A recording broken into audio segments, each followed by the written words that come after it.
My name's Randy Losser. I've been fishing the Gulf of Mexico for over 30 years. I bottom long line for groupers. My name is Terry Fannin. Been fishing whole life since I was 15. Commercial fishing, long lining for the grouper, Gulf of Mexico. Hi, my name is Scott Daggett. I'm a grouper longline fisherman out of Madeira Beach, Florida. I've been fishing for 31 years and have quite the problem with blackfish or porpoises. We lay our line down on the bottom.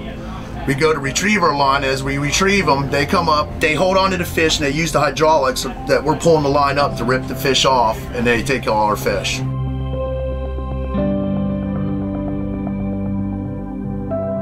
The dolphins are really eating us up, and they are costing us a lot of money every trip. You know, we make about 15 to 16 trips a year, and it averages from $3,000 to $5,000 a trip that they steal from us easily.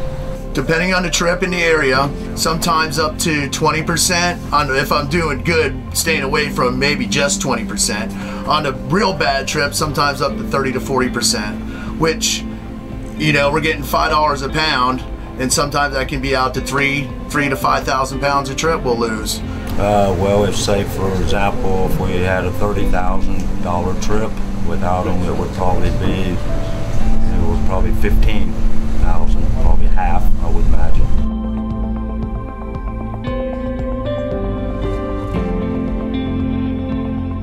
There's really nothing you could do. You would just have to pack up and boat ride about 20 miles, because there's, you know, you get a pod of like 10 or 15 of them on you. There's nothing you can do. They'll pick every fish off your line. You just got to get up and boat ride. I've seen a couple reports on the news where they had knives hanging out of them, made, you know, on poles. People had tried to stab them.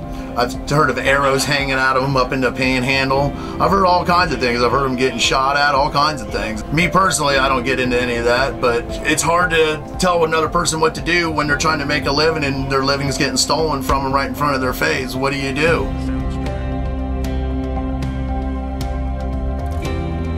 The reason I knew they were working, because when there'd be more than me around in one area, let's say there's 3 or 4 other boats around me, and when I had them consistently placed on my line, I was getting left alone and the other boats were getting eaten alive, which made it good for me, bad for them.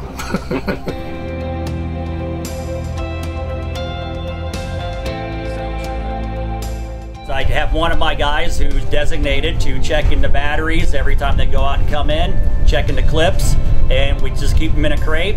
And as we're setting gear, the guy reaches down, pops one on. I pop them off as they haul, hand them to him, and they're just very simple to use.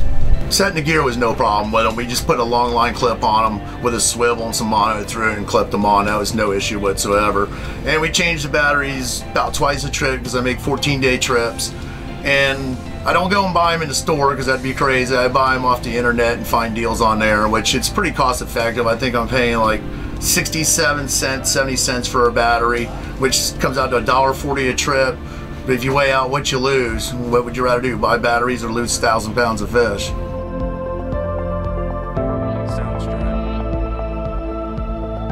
There's certain areas I quit going to that I traditionally fished for many years because the pods just stay there.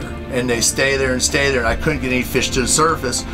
So when I got the pingers, I started going back to these areas and started being able to harvest fish again.